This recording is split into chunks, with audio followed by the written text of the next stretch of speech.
Ano ang mararamdaman mo kung magising kang nakagapos, hindi makagalaw at maya-maya lang ay mararamdaman mong unti-unti ka ng tinatabunan ng lupa? At ang mas nakakatakot, habang pilit kang lumalaban para mabuhay, ang mismong taong nangakong proprotekta sa iyo ang tahimik na nakatayo at hinihintay ang iyong huling hininga. Hindi ito eksena sa isang pelikula. Isa itong totoong pangyayari. Isang babaeng ibinaon ng buhay sa gitna ng kagubatan. Ngunit ang inakala na kanyang asawa na perpektong krimen ay nauwi sa isang himalang hindi niya kailanman inasahan. Ito ang kwento ng isang babaeng tumangging sumuko kahit inakala ng lahat na wala na siyang pag-asang mabuhay pa.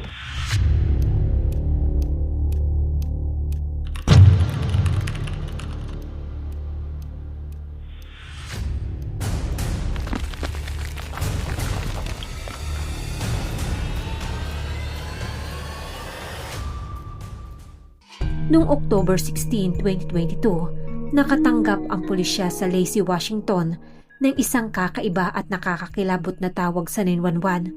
Nagmula ito sa isang Apple Watch. Ngunit halos walang marinig na salita mula sa tumatawag. Paulit-ulit na nagtatanong ang dispatcher kung ano ang nangyayari. Subalit walang sumasagot.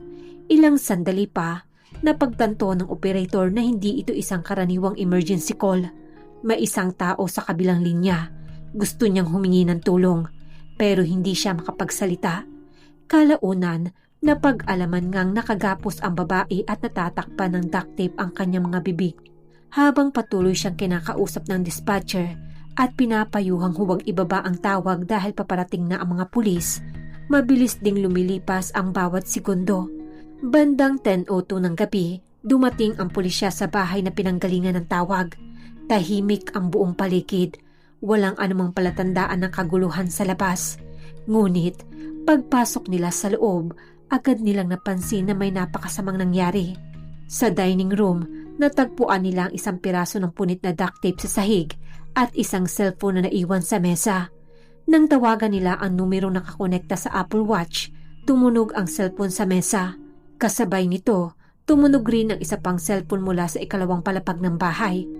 Parehong pag-aari ito ng 42 taong gulang na babae na kinilalang si Yung Sok An na tatawagin nating Jenny. Pero wala si Jenny sa bahay. Habang nagpapatuloy ang pagsisiyasat, mas marami pang ebidensya ang kailang natuklasan. Sa isa pang silid, may karagdagang duct tape at mga mantsa ng dugo sa carpet. Magulo rin ang hallway na tila palatandaan ng isang marahas na komprontasyon. Para sa mga investigador, malinaw na hindi ito isang ordinaryong emergency. May naganap na marahas na krimen sa loob ng bahay. Habang iniimbestigahan nila ang lugar, dumating ang 20 taong gulang na anak ni Jenny. Ayon sa kanya, magkasama silang umuwi ng kanyang ina mula sa simbahan ng umagang iyon. Pagdating nila sa bahay, nakita pa nila ang van ng kanyang ama na nakaparada sa driveway. Pumasok si Jenny sa loob ng bahay, habang siya naman ay umalis upang mamili. Ngunit nang bumalik siya, wala na ang kanyang ina. Sinabi rin ng dalaga na matagal na nga may problema sa pagkasama ang kanyang mga magulang.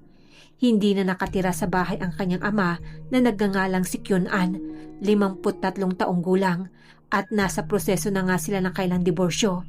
Dahil sa mga bakas ng dugo at sa biglaang pagkawala ni Jenny, agad na naglabas ang pulisya ng ulat tungkol sa isang nawawalang tao at sinimulang hanapin si Kyung An. Habang lumilipas ang mga oras, lalo silang nababahala. Unti-unti nilang iniisip ang pinakamasamang posibleng nangyari. Ngunit pagsapit ng hating gabi ng October 17, isang hindi inaasahang pangyayari ang tuluyang nagpabago sa direksyon ng buong investigasyon. Sa isang liblib na bahay sa gilid ng kagubatan, nagising ang mga residente dahil sa sunod-sunod na malalakas na katok sa kailang pinto. Pagbukas nila, isang nakakagimbal na tanawin ang bumungad sa kanila. Isang babae ang balot ng putik at dugo. May duct tape pa ang kanyang leeg. Halos hindi na nga ito makahinga at nanginginig ito sa sobrang takot. Habang nagmamakaawang humihingi ng tulong, sinabi niya ang mga salitang ikinabigla ng lahat. Ibinaon ako ng buhay ng asawa ko. Ang babaeng iyon ay si Jenny. Agad siyang isinugod sa ospital. At doon, isa-isa niyang isinalaysay sa mga investigador ang mga pangyayaring halos naging sanhi ng kanyang kamatayan. Matapos siyang maisugod sa ospital, sinimulan niyang ikwento sa mga investigador ang lahat na nangyari. Doon, unti-unting nabunyag ang madilim na katotohanang matagal nang nakatago sa likod ng tila normal nilang pamilya. Mahigit 20 taon nang mag-asawa sina Jenny at Chae Kyung-an. Mayroon silang 2 anak at namuhay sa pagitan ng United States at South Korea. Si Kyung-an ay isang veteranong sundalo na nagsilbi sa US Navy at US Army simula pa noong 1988. Sa paningin ng iba, isa silang masaya at ordinaryong pamilya. Ngunit ayon kay Jenny, hindi nagtagal matapos silang ikasal ay napansin na nga niyang unti-unting nagbabago ang ugali ng kanyang asawa. Madalas na itong magkulong sa sarili niyang kwarto, lalo na tuwing weekend, at halos hindi na nga siya kinakausap. Pakiramdam niya ay tila nawawala ng interes nito sa kailang pagsasama bilang mag-asawa. Madalas din itong umaalis ng bahay ng 2 hanggang 3 linggo nang walang paalam at walang anumang paraan para makontak siya. Hindi alam ni Jenny kung saan ito pumupunta, kaya't lalo siyang nababalot ng pagdududa. Habang tumatagal, nagsimula na siyang maghanap ng mga sagot. Isang araw, may nabasa siyang mga mensahe sa cellphone ng kanyang asawa. Akala niya nung una ay may ibang babae ito. Ngunit habang binabasa niya ang mga pag-uusap at tinitingnan ang mga larawan at video sa computer ni Kyung-an, isang nakakagulat na lihim ang unti-unting nabunyag. Hindi nagtagal, natuklasan niya na ang kanyang asawa ay mahilig palang manood ng mga gay pornography at nag-iipon pa siya ng mga larawan ng mga hubad na kalalakihan at lihim na rin itong nakikipag-ugnayan sa mga lalaki. Habang nasa South Korea sila, nalaman pa niya nagpunta si Kyung-an sa Busan para sa isang business trip. Ngunit, palihim pala itong nakikipagkita sa isang lalaking tinawag niya pang first love niya. Nang ma-assign naman si Kyung-an sa South Korea, naiwan si Jenny sa Colorado kasama ang kailang mga anak. Doon niya rin nalaman na paulit-ulit pala itong bumabiyahe upang makipagkita sa naturang lalaki. At kahit bumalik na nga ito sa Amerika, ay hindi pa rin natigil ang kailang komunikasyon. Nabasa pa niya sa mga mensahe ang pangako nitong babalik muli sa South Korea upang makasama ito. Ngunit hindi pa iyon ang huling lihim na mabubunyag. Noong 2010, habang nag-a-apply si Jenny para maging residente ng Amerika, nalaman niya sa isang immigration interview na minsan na palang ikinasal si Kyung-an. Isang katotohanang buong buhay nitong itinago sa kanya. Siya mismo ang naghanta ng lahat ng dokumento at mahigpit siyang pinagbawalang buksan ang sobre. Doon lamang niya nalaman na hindi lang pala ang kanyang asawa ang nagsinungaling sa kanya, maging ang pamilya nito ay itinago rin ang nakaraan ni Kyung-an. Habang dumarami ang kanyang natutuklasan, lalo ring lumalala ang kailang pagsasama. Isang araw, habang 12 linggo siyang buntis, may tumawag sa cellphone ng kanyang asawa. Nang subukan niyang sagutin ang tawag na ito, bigla siyang marahas na itinulak ni Kyung-an sa pader. Dahil sa insidenteng iyon, nakunan si Jenny. Ngunit sa halip na mag-alala sa kalagayan ng kanyang asawa, mas inalala pa ni Kyung-an na baka malaman ng mga otoridad ang nangyari at maapektuhan ang kanyang trabaho sa militar. Doon nga unang naramdaman ni Jenny ang tunay na takot sa lalaking minsan niyang minahal. Dahil sa sunod-sunod na kasinungalingan, pagtataksil at pananakit, nagpasya na nga siyang wakasan ang kailang pagsasama. Ngunit hindi niya alam na ang desisyong iyon ang magtutulak kay Kyung-an na gawin ang isang krimeng halos kumitil sa kanyang buhay. 1 taon bago ang tangkang pagpatay kay Jenny, tuluyan na ngang umabot sa sukdulan ang kailang relasyon. Matagal niya na ngang gustong makipagdiborsyo sa kanyang asawa. Ngunit para kay Kyung-an, hindi iyon katanggap-tanggap. Ayon kay Jenny, simula pa lamang ng kailang pagsasama, magkahiwalay na silang natutulog sa magkakaibang kwarto. At madalas rin siyang sabihan ng kanyang asawa na mamuhay na lamang sila ng kanya-kanya. Kaya nang magkaroon si Jenny ng lakas ng loob na magsimulang muli at kalaunan ay makakilala ng isang lalaking naging kasintahan niya. Lalo lamang nagalit si Kyung-an. Ayon kay Jenny, paulit-ulit nitong sinasabi na maaari nitong gawin ang kahit anumang gusto niya. Ngunit hindi siya pinapayagan na magkaroon ibang lalaki. Hindi pa nga nakontento roon si Kyung-an. Pinuntahan pa umano nito ang bahay ng bagong nobyo ni Jenny at pinagbantaan itong layuan siya. Sinabi rin nito na sisirain niya ang reputasyon ng lalaki sa kanyang pamilya at maging sa kanyang pinagtatrabahuhan kung hindi ito lalayo kay Jenny. Sa gitna nga ng lumalala nilang alitan, muling nagkaroon ng mainit na pagtatalo ang mag-asawa sa loob ng kailang garahe noong August 28, 2021. Habang pinag-uusapan nila ang diborsyo, aksidenteng nahulog sa sahig ang cellphone ni Jenny. Bigla namang kumuha si Kyun-an ng palakol at sinubukan niyang wasakin ito. Dahil sa matinding takot, agad na binuksan ni Jenny ang pinto ng garahe. Alam niyang may mga security camera ang mga kapitbahay sa harap ng kailang bahay at umaasa siyang kapag may makakita sa kanila ay titigil ang kanyang asawa. Pero hindi naman ito nangyari. Hinila siya ni Kyun-an pabalik ng garahe, itunulak sa sahig at kinaladkad habang hawak nito ang kanyang mga binti. Matapos ang insidenteng iyon, palihim na nagtago si Jenny ng sarili niyang cellphone at madalas niya nang gamitin ang cellphone ng kailang anak upang makahingi ng tulong. Sa pagkakataon ring iyon, nagawa niya nang tumawag sa pulisya. Kumuha siya ng mga larawan ng kanyang mga sugat at gumawa ng salaysay tungkol sa nangyari bilang ebidensya. Ngunit kahit matapos ang insidente, hindi pa rin tumigil si Kyun-an. Ayon pa kay Jenny, pinilit umano nito ang kailang anak na gumawa ng isang pahayag na pabor sa kanya. Sinabi nito sa kanilang anak na kapag hindi ito sumunod, makukulong siya. Dahil sa matinding takot, napilitan ang kailang anak na isulat ang gusto ng kanyang ama, kahit alam naman nitong hindi iyon ang buong katotohanan. Hindi rin doon nagtapos ang mga panggigipit nito. Ilang beses ding pinilit ni Kyun-an si Jenny na pirmahan ng isang statement na siya mismo ang gumawa upang magamit sa abogado. Paulit-ulit nga siya nitong pinadalhan ng mga email at hinikayat na pumirma. Ngunit matatag na tumanggi si Jenny. Alam niyang puro kasinungalingan ang lahat ng dokumento at gagamitin lamang iyon ng kanyang asawa upang protektahan ang kanyang sarili. Dahil sa nangyaring pananakit, naglabas ang korte ng isang utos na nagbabawal muna si Kyun-an na makalapit kay Jenny. Ngunit sa halip na matapos ang kanyang panggigipit, iyon pa pala ang magiging simula ng mas mapanganib na plano na unti-unti niyang binubuo. Habang papalapit ang kailang diborsyo, lalo namang naging agresibo at mapanganib ang ugali ni Kyun-an. Sa tuwing pinag-uusapan nila ang kailang paghihiwalay, palagi umano siyang nagbabanta. Madalas niyang sabihin kay Jenny na kung mapipilitan siyang hatiin ang kanyang retirement money, papatayin niya na lamang ito. Hindi niya lamang ito sinabi ng minsan o 2 beses lamang, kundi pa ulit-ulit. Dahil dito, lalo pang tumibay ang pasya ni Jenny na tuluyan na makipagdiborsyo.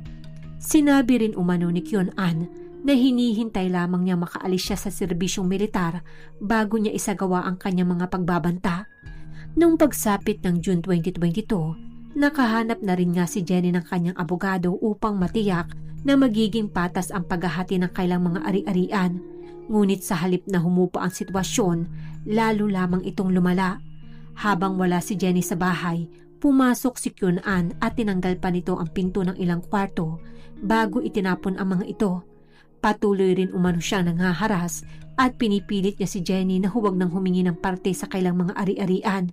Sinabi pa nito na hindi siya magbabayad ng hulog sa bahay upang mapaalis sina Jenny at ang kailang mga anak.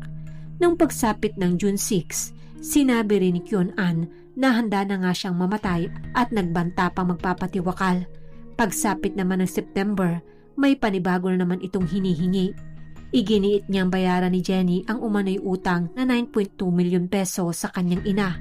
Mariin namang itinanggi ni Jenny ang aligasyong iyon. Ayon pa sa kanya, matagal nang walang ugnayan si Kyun-an sa sarili nitong pamilya. Halos 12 taon na. Hindi rin umano alam ng mga ito ang tungkol sa lihim na buhay ni Kyun-an, lalo na ang pakikipagrelasyon nito sa mga lalaki. Dahil hindi nga ito katanggap-tanggap sa kanilang pamilya at kultura. Habang nararamdaman na ni Kyun-an na unti-unti na nawawala sa kanya ang kanyang pamilya at posibleng maging ang bahagi ng kanyang mga ari-arian, lalo siya naging desperado. Bumalik nga siya sa bahay upang kunin ang ilan sa mga personal na gamit at mahalaga nilang dokumento.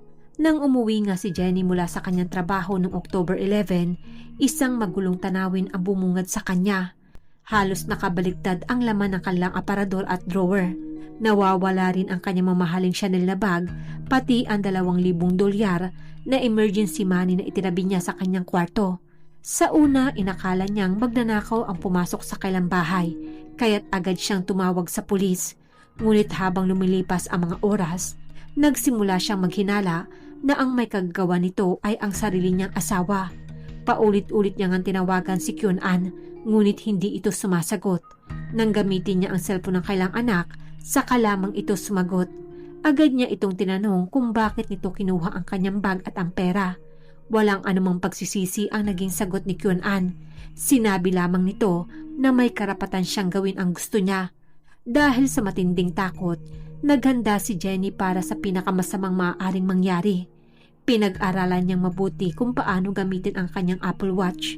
Alam niyang anumang oras ay maaari siyang saktan o patayin ng kanyang asawa. Kaya tiniyak niyang marunong siyang humingi ng tulong gamit ang relo kahit wala sa kanya ang kanyang cellphone. Hindi niya alam na makalipas lamang ang ilang araw, iyon na ang magiging tanging pag-asa niya upang mabuhay. Dumating ang October 16, 2022. Kagagaling lamang ni Jenny at ang kanyang anak sa simbahan nang mapansin nilang nakaparada ang van ni Kyun-an sa kailang driveway. Naghihintay pala ito sa loob ng bahay. Pinauwi muna ni Jenny ang kanyang anak upang hindi ito madamay. Pagkatapos nito, pumasok siya sa bahay at nakipag-usap kay Kyun-an tungkol sa mga usaping kustudiya ng kailang mga anak at ang magiging sustento sa mga ito.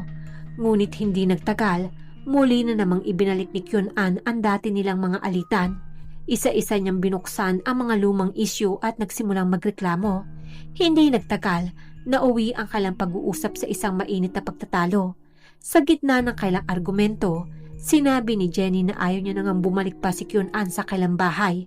Pagkatapos nito, umalis muna siya at pumasok sa kanyang silid. Ilang sandali lamang ang lumipas nang marinig niyang bumukas at muling nagsara ang pinto ng garahe. Kasunod nito, ang mabilis na yabag ni Kyun-an na papalapit sa kanyang kwarto. Bago pa nga siya makapag-isip ng gagawin, bigla na lamang siyang sinugod ng kanyang asawa at paulit-ulit na sinuntok sa mukha at ulo. Sa tindi ng mga suntok, bumagsak siya sa sahig, ngunit hindi pa roon natapos ang pananakit. Dinaganan pa siya ni Kyun-an gamit ang buong bigat ng kanyang katawan habang pilit na kinokontrol ang dalawa niyang kamay. Habang umiiyak at nagmamakaawa si Jenny, natigilan na siya, iisa lamang ang sinabi ng kanyang asawa. Papatayin daw siya nito at wala na nga siyang pakialam sa iba pang bagay. Pagkatapos nito, ipinagdikit ni Kyun-an ang kanyang bukong-bukong gamit ang duct tape. Sunod niyang tinalian ang kanyang mga hita. Pagkatapos ay binalot niya ng duct tape ang bibig at ulo ni Jenny upang hindi na siya makapagsalita. Tinakpan ang kanyang mga mata kaya tuluyan na nga siya nawala ng paningin. Makalipas ang ilang sandali, iniwan muna siya ni Kyun-an upang buksan ang kanyang van. Hindi alam ng lalaki na iyon na pala ang huling pagkakataon ni Jenny upang makahingi ng tulong. Kahit nakagapos at halos hindi makagalaw, nagawa pa rin gamitin ni Jenny ang kanyang Apple Watch. Sa pamamagitan nga nito, nakatawag siya sa 911 at nakapagpadala rin siya ng emergency alert sa kanyang mga itinakdang kontak.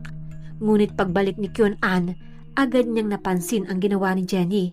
Sa matinding galit, kumuha siya ng martilyo at paulit-ulit na hinampas ang Apple Watch na nakasuot pa sa pulso ni Jenny. Ngunit hindi lamang ang relo ang kanyang pinukpok. Ilang ulit din niyang hinampas ang mismong kamay ng kanyang asawa hanggang sa tuluyan na ngang masira ang relo at lalo pang lumala ang kanyang mga sugat.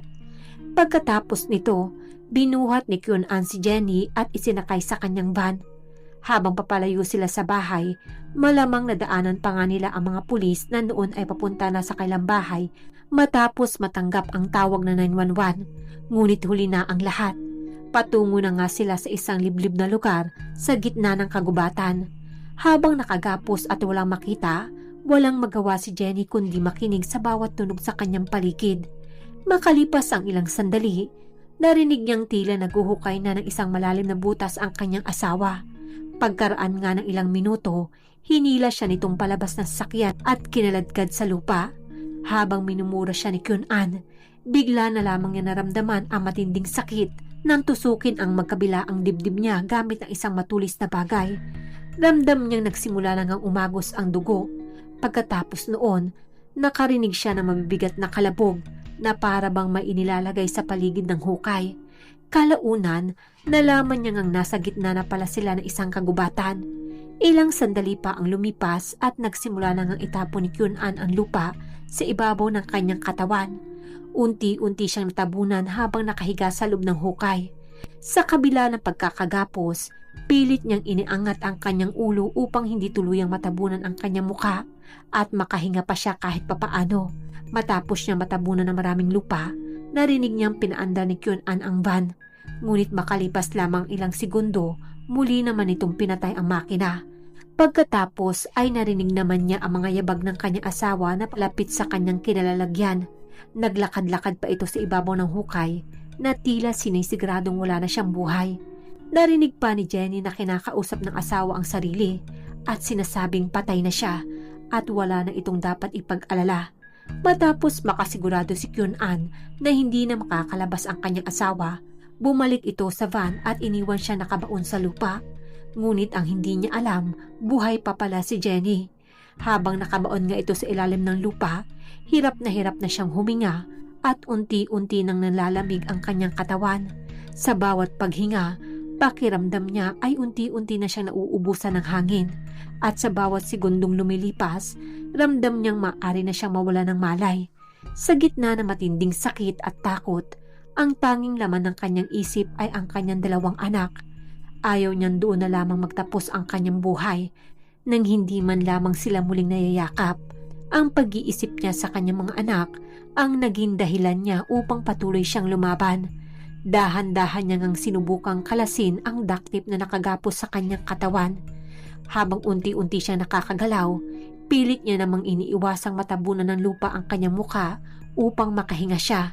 Nang tuluyan na nga niyang matanggal ang pagkakagapos, maingat niyang hinukay ang lupang nakabaon sa kanya gamit lamang ang kanyang mga kamay. Mabigat ang lupa at halos wala na nga siyang lakas. Ngunit dahil hindi ganun kalalim ang hukay, unti-unti niya ngang nagawang makaahon. Gayunpaman, hindi siya agad tumayo o tumakbo. Alam niyang hindi kalayuan ang van ni Kyun-an at natatakot siyang malaman nitong buhay pa siya. Kaya't nanatili siyang tahimik at hindi siya gumalaw hanggang sa tuluyan ng dumilim ang paligid. Pagsapit ng gabi, napansin niyang may ilaw pa sa loob ng van, ngunit malabo na ang mga bintana dahil sa namuong hamog. Inisip niya sa mga oras na iyon na maaaring nakatulog na ang kanyang asawa. Dito, sinamantala niya na ang pagkakataon.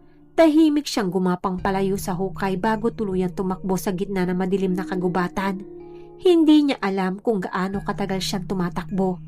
Ang tanging nasa isip niya ng mga oras na iyon ay ang makalayo bago siya muling makita ng lalaking nagtangkang pumatay sa kanya.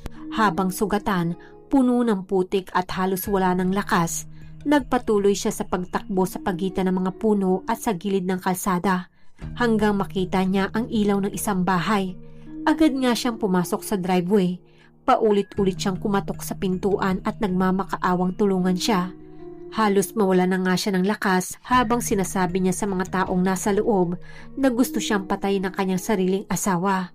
Samantala, habang iknukwento nga ni Jenny sa mga investigador ang lahat ng mga pangyayari, hindi niya napigilan ang kanyang pag-iyak. Hindi pa rin siya makapaniwala na ang lalaking minsan niyang minahal, ang tao kasama niyang bumuo ng pamilya at sinundan niya pa hanggang sa kabilang panig ng mundo, ang siya ring nagplano ng kanyang kamatayan. Ayon pa kay Jenny, minsan na rin siyang binalaan ng kapatid ni Kyun-an tungkol sa ugali nito. Kapag may kaaway umano si Kyun-an, hindi ito marunong magpatawad kahit gaano pa katagal ang lumipas. Hahanap at hahanap daw ito ng pagkakataon upang makaganti. Kaya ang pinakamalaki niyang kinakatakutan ay ang katotohanang nabigo lamang ang plano ng kanyang asawa dahil nakaligtas siya. Naniniwala si Jenny na kung nagtagumpay ang plano ni Kyun-an, matagal na sana siyang patay. Sa kabutihang palad, hindi nagtagal ay natuntun din ng mga pulis si Kyun-an. Bandang 7:30 ng umaga noong October 17, 2022, may nakapansin sa isang kahina-hinalang van. Halos 1 milya lamang ang layo mula sa bahay na tinakbuhan ni Jenny upang humingi ng tulong. Nang puntahan ito ng pulisya, natagpuan nila ang van na nakaandar pa ang makina habang natutulog doon si Kyun-an sa loob. Hindi na nga ito nanlaban pa ng arestuhin siya. Napansin din ng mga pulis na may sugat ang isa niyang kamay, kaya't dinala muna siya sa ospital bago tuluyang ikulong. Samantala, sinuyod naman ng iba pang mga pulis ang kagubatan sa paligid. Natagpuan nga nila ang eksaktong lugar na inilarawan ni Jenny, isang liblib na bahagi ng kagubatan na napapalibutan ng mga natumbang puno, kung saan may isang hukay na tinakpan pa ng mga sanga upang hindi agad ito mapansin. Sa loob ng hukay, nakita nga nila ang mga piraso ng duct tape na kapareho ng mga natagpuan sa bahay ni Jenny. Doon tuluyan na patunayan ng mga investigador na ang hukay na iyon ay inihanda na nga ni Kyun-an bilang magiging libingan ng sarili niyang asawa. Mas marami pang nakakagulat na ebidensya ang natagpuan sa loob ng van. May isang punda ng una na may bahid pa ng mga dugo, isang maliit na palakol na nakabalot sa plastik, at isang matalim na kutsilyo. Nandoon din ang mga dokumento tungkol sa kanilang diborsyo, pati na rin ang mga papeles para sa isang nakatakdang biyahe papuntang Miami noong November 17. Hindi malinaw kung balak ba niyang tumakas matapos ang krimen o may iba pa siyang plano. May nakita rin ang mga otoridad na isang sulat kamay na liham para sa kailang dalawang anak na lalong ngang nagpaisip sa mga investigador. Sa liham, humihingi siya ng tawad sa kanyang mga anak dahil sa sakit na idinulot nila bilang mga magulang. Sinabi niya ring pakiramdam niya ay wala siyang ibang paraan at ayaw niya na ngang mabuhay pa. Ipinaalala niya rin na ang pinakamasayang araw ng kanyang buhay ay noon raw isinilang ang kanyang mga anak. Nagtapos nga ang liham sa isang salitang paalam. Dahil dito, isa sa mga hinala ng mga investigador ay posibleng may balak si Kyun-an na patayin muna ang kanyang asawa bago tuluyang kitilin ang kanyang sariling buhay. Nang dalhin siya sa himpilan ng pulisya, sinubukan siyang tanungin ng mga investigador. Ngunit matapos basahan ang kanyang mga karapatan, agad niyang iginiit ang kanyang karapatang manahimik at tumangging sagutin ang anumang mga tanong sa kanya. Gayunpaman, hindi niya na maitatanggi ang dami ng ebidensyang nakalap laban sa kanya. Nakunan rin siya sa CCTV ng isang kapitbahay habang ipinapasok niya ang kanyang van sa garahe, halos kasabay ng oras ng tawag ni Jenny sa 911. Kinilala rin siya ng sarili niyang anak bilang lalaking nasa CCTV footage. Bukod pa rito, ilang kaibigan rin ng kailang pamilya ang nagpatunay na matagal na ngang may kasaysayan ng pananakit si Kyun-an laban sa kanyang asawa. Naaresto na rin daw siya noon dahil sa domestic violence.